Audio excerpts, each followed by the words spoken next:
Good morning and welcome to Read Aloud 3. And it is, let's see, Friday.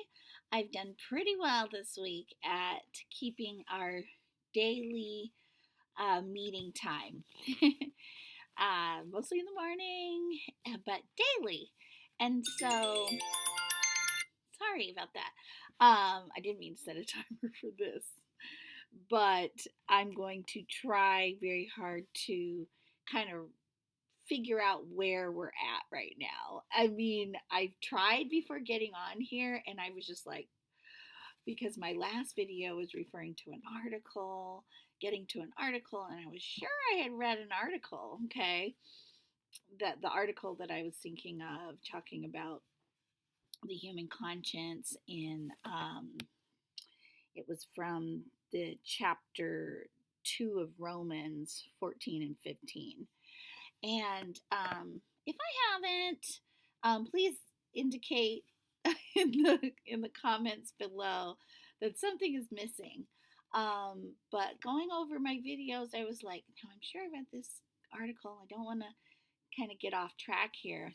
What I did notice is I didn't post my last video of the final part of chapter 14 for Samuel. So I want to do that, but firstly, I just wanted to address that there seemed to be a gap where the question that I had in my mind, it seemed like I didn't really get to answer as well with that Got Questions article anyway. So I thought, well, let me share this article that I found in the meantime, trying to figure out what article I was missing and had said I was going to share, but didn't seem to have shared.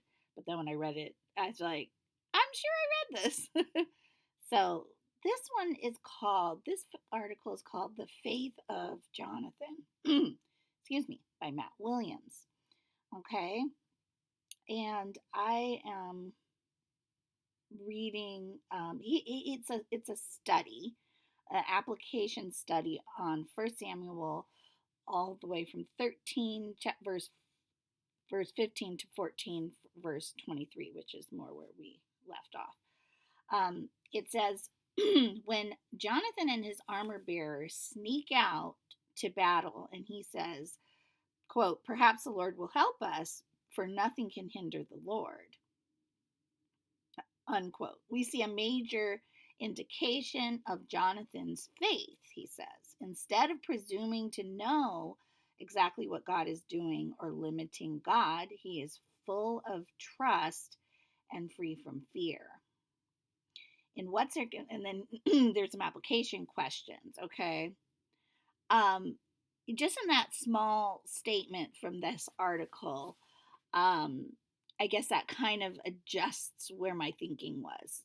Because the previous chapter, Saul was very strongly rebuked and given consequence for stepping into an office that he wasn't supposed to be in and doing things kind of his way without hearing that from God.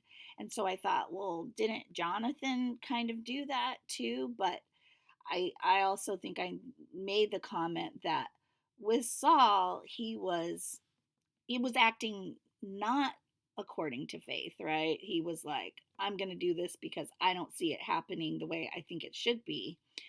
And as opposed to with Jonathan, I can concur that he seems to be acting in faith, like, you know, um, from his statement, um, nothing can hinder the Lord, right?